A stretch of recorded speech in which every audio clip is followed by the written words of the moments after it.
বর্তমানে মধ্যপ্রাচ্যের ভূ রাজনৈতিক উত্তেজনা এবং সংঘাতের কারণে ওমান ও সংযুক্ত আরব আমিরাতের ইউএই ভিসা ও ফ্লাইট নিয়ে বেশ কিছু গুরুত্বপূর্ণ এবং স্পর্শকাতর আপডেট রয়েছে।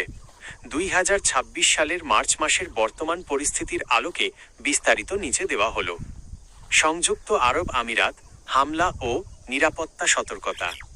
সাম্প্রতিক দিনগুলোতে সংযুক্ত আরব আমিরাতের জ্বালানি অবকাঠামো লক্ষ্য করে বেশ কিছু ড্রোন ও মিসাইল হামলার ঘটনা ঘটেছে।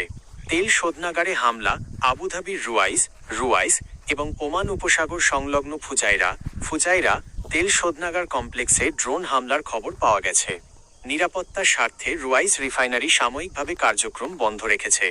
বিমানবন্দর পরিস্থিতি, দুবাই এবং আবুধাবি বিমানবন্দর লক্ষ্য করে হামলার চেষ্টা করা হলেও আমিরাতের উন্নত আকাশ প্রতিরক্ষা ব্যবস্থা এয়ার ডিফেন্স সেগুলো প্রতিহত করেছে।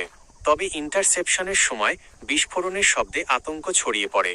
বর্তমানে দুবাই ইন্টারন্যাশনাল এয়ারপোর্ট ডিএক্সবি সীমিত পরিসরে চালু থাকলেও নিরাপত্তার কারণে অনেক ফ্লাইট বাতিল বা বিলম্বিত হচ্ছে। ভ্রমণ সতর্কতা। যুক্তরাষ্ট্রসহ বেশ কিছু দেশ তাদের নাগরিকদের আমিরাত ভ্রমণে সতর্কতা জারি করেছে। কোনো ড্রোন বা মিসাইল হামলার ভিডিও ধারণ বা সোশ্যাল মিডিয়ায় শেয়ার করার ব্যাপারে স্থানীয় প্রশাসন কঠোর নিষেধাজ্ঞা দিয়েছে। 2. ওমানের ভিসা নিয়ে শঙ্কা ও বর্তমান অবস্থা। ওমানের ভিসা চালু হওয়া নিয়ে গত জানুয়ারি মাসে বড় আশার কথা শোনা গেলেও বর্তমান যুদ্ধের কারণে তা কিছুটা অনিশ্চয়তার মুখে পড়েছে। নতুন ভিসা স্থগিতাদেশ। 2024 সাল থেকে ওমান বাংলাদেশি সাধারণ কর্মীদের জন্য নতুন ভিসা বন্ধ রেখেছিল। 2026 সালের জানুয়ারিতে ওমান সরকারের পক্ষ থেকে জানানো হয়েছিল যে আগামী 2 মাসের মধ্যে, অর্থাৎ মার্চ-এপ্রিলের মধ্যে দক্ষ ও আধা দক্ষ কর্মীদের জন্য ভিসা পুনরায় চালু হতে পারে। যুদ্ধের প্রভাব। বর্তমান আঞ্চলিক সংঘাতের কারণে মধ্যপ্রাচ্য জুড়ে যে অস্থিতিশীলতা তৈরি হয়েছে তাতে নতুন করে কর্মী নিয়োগের প্রক্রিয়া কিছুটা ধীর গতিতে চলছে।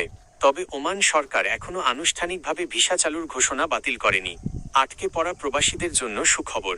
যারা ছুটিতে দেশে এসে যুদ্ধের কারণে আটকা পড়েছেন এবং যাদের ভিসার মেয়াদ শেষ হয়ে যাচ্ছে, বাংলাদেশ সরকারের অনুরোধে ওমান সহ কয়েকটি দেশ তাদের ভিসার মেয়াদ বৃদ্ধির প্রক্রিয়া সহজ করার আশ্বাস দিয়েছে। 3. আপনার জন্য জরুরি করণীয়। Flight check. আপনি যদি আমিরাত বা ওমান যাওয়ার টিকিট কেটে থাকেন তবে বিমানবন্দরে যাওয়ার আগে অবশ্যই এয়ারলাইন্সের ওয়েবসাইট বা অ্যাপ থেকে ফ্লাইটের বর্তমান অবস্থা চেক করুন। Visa processing. যারা নতুন ভিসার জন্য আবেদন করতে চাচ্ছেন তারা আপাতত যুদ্ধের পরিস্থিতি পর্যবেক্ষণ করুন। এই মুহূর্তে কোনো দালাল বা এজেন্সিকে বড় অঙ্কের টাকা লেনদেন না করাই বুদ্ধিমানের কাজ হবে। খবরের সত্যতা যাচাই। সোশ্যাল মিডিয়ায় অনেক সময় অতিরঞ্জিত খবর ছড়ায়, তাই কোনো সিদ্ধান্ত নেওয়ার আগে মূলধারার সংবাদ মাধ্যম বা সংশ্লিষ্ট দূতাবাসের আপডেট অনুসরণ করুন। পরিস্থিতি দ্রুত পরিবর্তনশীল। আপনি কি নির্দিষ্ট কোনো এয়ারলাইন্স বা বিশেষ কোনো ক্যাটাগরির ভিসা সম্পর্কে জানতে চাচ্ছেন?